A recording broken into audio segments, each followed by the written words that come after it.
కార్తీక మాసాన స్నాన దాన జపాలు పూజలు ఉపవాస వ్రతాలు దీపాలు వెలిగించడం వనభోజనాలు వంటి వాటిని చేయడం వల్ల జన్మజన్మల పాపాలను ప్రక్షాళన చేసే అనంతమైన పుణ్యఫలాన్ని ప్రసాదించే మహిమాన్వితమైన మాసమే కార్తీక మాసం.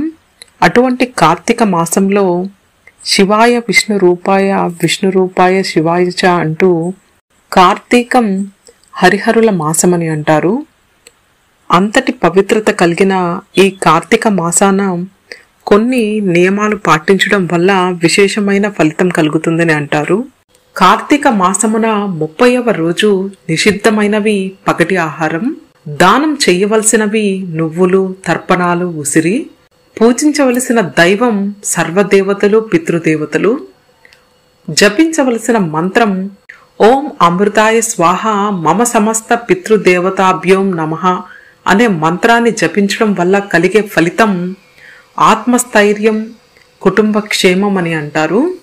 ఓం నమః శివాయ, ఓం నమో నారాయణాయ, గోవింద హరి గోవింద.